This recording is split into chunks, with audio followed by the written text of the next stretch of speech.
Morning students, class 6 subject Hindi. और ये अपनी बुक बालराम कथा में चौथे टॉपिक में अपने राम का वनगमन के बारे में बताएंगे कि राम का किस तरह से वनवास हुआ, उसके बारे में बताया है। आगे हम इसमें पढ़ते हैं कि राम का वनगमन। कोप भवन के घटनाक्रम की जानकारी बाहर किसी को नहीं थी और यद्यपि सभी सारी रात जागे थे और कैकेयी अपनी जिद पर अड़ी हुई। राजा दशरथ उन्हें समझाते हुए नगरवासी राज्याभिषेक की तैयारी करते हुए और गुरु वशिष्ठ की आंखों में भी नींद नहीं थी। और आखिर राम का अभिषेक था और दिन चढ़ते के साथ चहल पहल और बढ़ गई।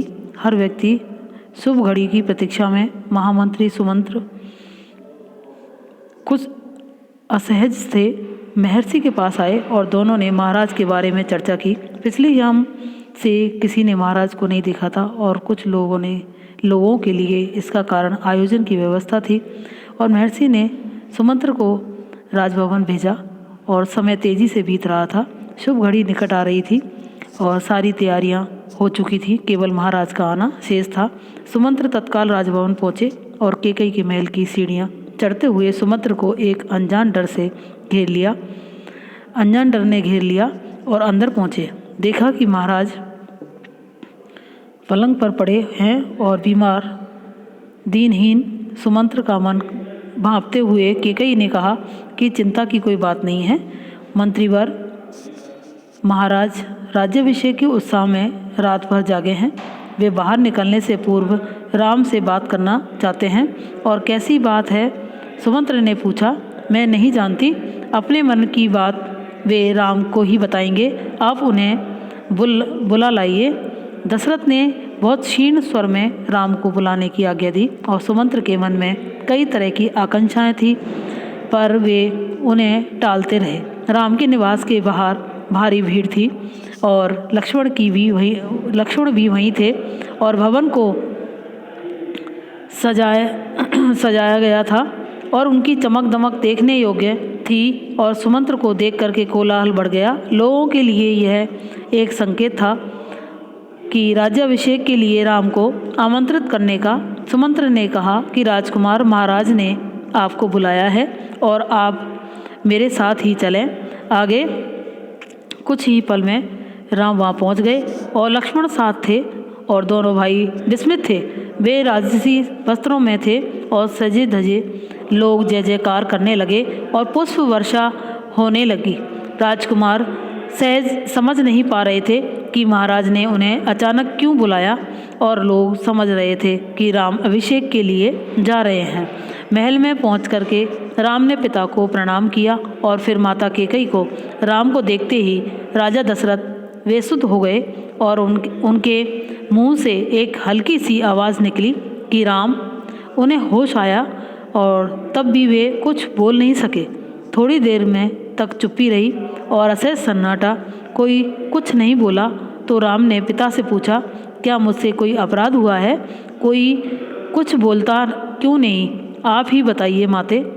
महाराज, दशरथ ने मुझे एक बार 2 वरदान दिए थे और मैंने कल रात वही दोनों वर मांगे और जिससे वे पीछे हट रहे हैं और यह शास्त्र सम्मत नहीं है, रघुकुल की नीति के विरुद्ध है। और कैकेयी ने बोलना जारी रखा, मैं चाहती हूँ कि राज्याभिषेक भरत का हो और तुम 14 वर्ष वन में रहो। महाराज की यही बात तुमसे नहीं कह पा रहे थे।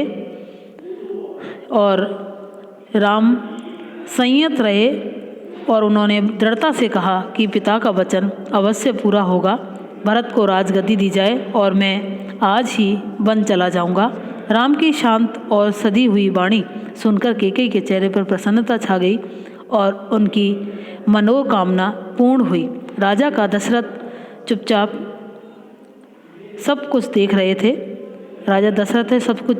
रहे थे और स्पंदनहीन कैकेयी की ओर देखते हुए उनके मुंह से बस एक ही शब्द निकला, धिक्कार है।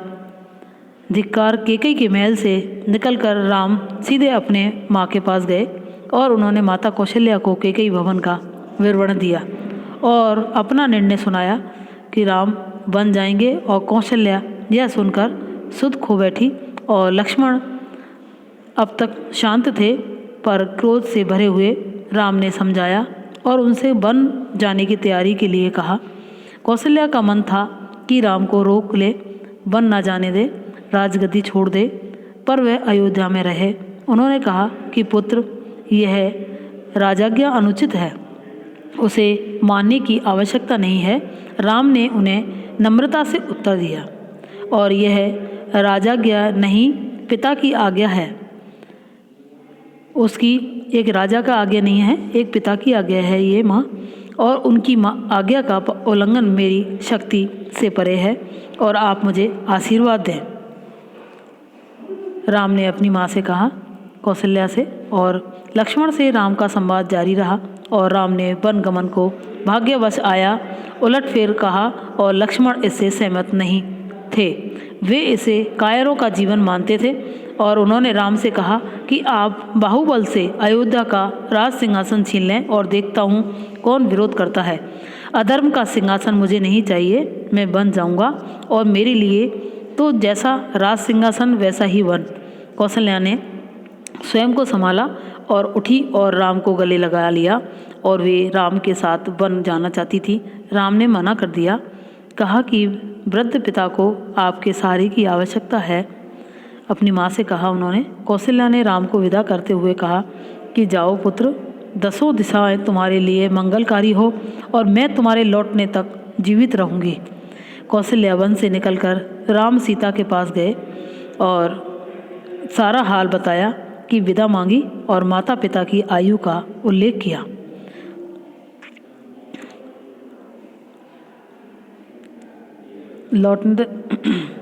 आयु का उल्लेख किया और उनकी सेवा करने का आग्रह किया। कहा कि हे प्रिय, तुम निराश मत होना, 14 वर्ष के बाद हम फिर मिलेंगे। राम ने वन गमन का समाचार तब तक सीता के पास नहीं पहुंचा था। तब को राम को देखकर कुछ आशंका हुई और अनिष्ट कि राम के विदा मांगी तो सीता व्याकुल हो गई, क्रोधित भी हुई। निर्णय पर प्रतिवाद किया और राम नहीं माने तो सीता ने उनके साथ जंगल जाने का प्रस्ताव रखा। सीता ने कहा कि मेरे पिता का आदेश है कि मैं छाया की तरह हमेशा आपके साथ रहूं। अतः राम को उनकी बात माननी पड़ी, और तभी लक्ष्मण भी वहां आ गए और वह भी साथ जाने को तैयार थे। राम ने उन्हें इसकी स्वीकृति दे दी और शीघ्र तैयार करने को कहा। और राम चाहते थे कि सीता वन न जाए, अयोध्या में रहे। वे इसकी अनुमति दे चुके थे, फिर भी उन्होंने एक और प्रयास किया कि सीते, वन का जीवन बहुत कठिन है, ना रहने का ठीक स्थान है, ना भोजन का ठिकाना है, कठिनाइयाँ कदम कदम पर हैं, और तुम महलों में पली हो, ऐसा जीवन कैसे जी सकोगी? सीता ने उत्तर नहीं दिया और मुस्कुरा दी, और उन्हें पता था कि राम उनके लिए वचन से पलट नहीं सकते। राम बन जा रहे थे और यह समाचार सुन नगर में फैल चुका था। नगरवासी दशरथ और कैकेयी को धिक्कार रहे थे, और कुछ देर पहले तक वहाँ उत्सव की तैयारियाँ थी, और वहाँ उदासी के घर कर लिया, और सड़कें गीली थी और लोगों के आंसुओं से सबको इच्छा थी कि राम सीता बन ना जाएं। सबकी इच्छा थी राम सीता बन ना जाएं, और वे उन्हें रोकना चाहते थे, पर विवश थे। राम, सीता और लक्ष्मण जाने से पहले पिता का आशीर्वाद लेने गए, और महाराज दशरथ दर्द से करा रहे थे, और तीनों रानियां वहीं थीं। मंत्री आसपास थे, और मंत्रीगण रानी कैकेयी को अब भी समझा रहे थे कि शुद्ध थे, पर तर्क का साथ नहीं छोड़ना चाहते थे। ज्ञान, दर्शन, नीति, रीति, परंपरा सबका हवाला दिया। कैकेयी अड़ी रही, यानी कैकेयी ने उनकी कोई बात नहीं मानी।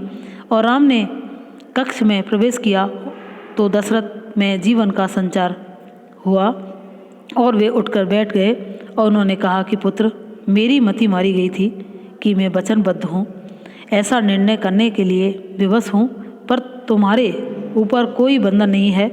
मुझे बंदी बना लो और राज संभालो। यह राज सिंहासन तुम्हारा है, केवल तुम्हारा है। पिता के वचनों से राम को झकझोर दिया। वे दुखी हो गए, पर उन्होंने नीति का साथ नहीं छोड़ा। आंतरिक पीड़ा, यानी उनके अंदर में जो पीड़ा थी, आपको ऐसा कहने पर विवश कर रही थी। और मुझे राज्य का लोभ नहीं है, मैं ऐसा नहीं कर सकता। आप उसे हमें आशीर्वाद देकर के विदा करें। विदाई का दुख सहन करना कठिन है, इसे और ना बढ़ाएं। इसी बीच रानी कैकेयी ने राम, लक्ष्मण और सीता को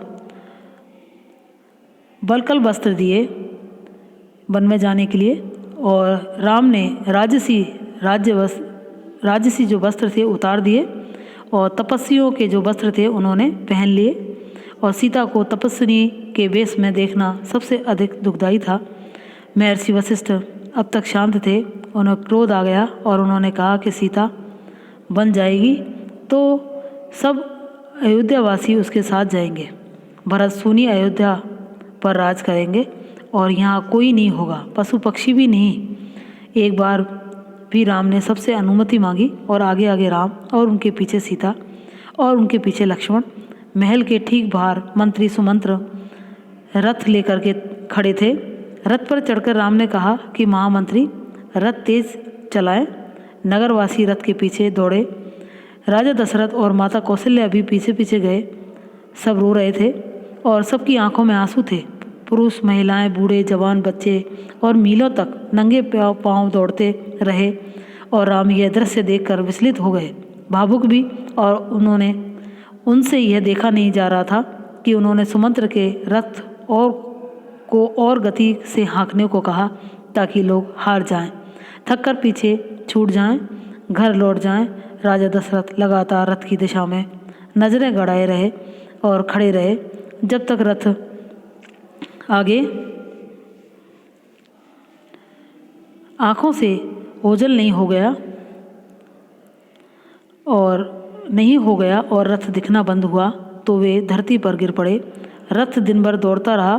वन अभी दूर था। तमसा नदी के तट पर पहुँचते पहुँचते शाम हो गई और वनवासियों ने रात वहीं बिताई। अगली सुबह से दक्षिण दिशा की ओर चले और हरे भरे खेतों के बीच से गोमती नदी पार करके राम, सीता और लक्ष्मण सई नदी के तट पर पहुँचे। और वहाँ महाराज दशरथ के राज्य की सीमा वहीं समाप्त होती है। राम ने मुड़कर अपनी जन्मभूमि को देखा और उसे प्रणाम किया। कहा कि हे जननी, अब 14 वर्ष बाद ही तुम्हारे दर्शन कर सकूँगा। शाम होते होते वे गंगा के किनारे पहुँच गए और श्रृंगवेरपुर गांव में निषाद राज में गुहू ने उनका स्वागत किया और राम ने रात वहीं विश्राम किया। गुहराज के अतिथि के रूप में वन क्षेत्र आ गया था और नदी के उस पार अगली सुबह राम ने महामंत्री को बुझाकर वापस भेज दिया और दोनों राजकुमार और सीता ने नाव से नदी पार की। सुमंत्र तट पर खड़े रहे और वनवासियों ने उस पार उतरने तक उसके बाद वे अयोध्या लौट आए और सुमंत्र का खाली रथ अयोध्या पहुंचा तो लोग ने उसे घेर लिया और वे राम के बारे में जानना चाहते थे। सुमंत्र बिना कुछ बोले सीधे राजभवन गए और राज दशरथ कौशल्या भवन में थे और बेचैन सुमंत्र की प्रतीक्षा में उन्होंने कहा कि महामंत्री, राम कहाँ है? सीता कैसी है? लक्ष्मण का क्या समाचार है? वे कहाँ रहते हैं? क्या खाते हैं? और सुमंत्र की आंखों में आंसू थे। उन्होंने एक एक कर महाराज के सभी प्रश्नों के उत्तर दिए। सुमंत्र को पता था कि दशरथ को इन उत्तरों में संतोष नहीं होगा। महाराज की बेचैनी बनी रही और बढ़ती गई।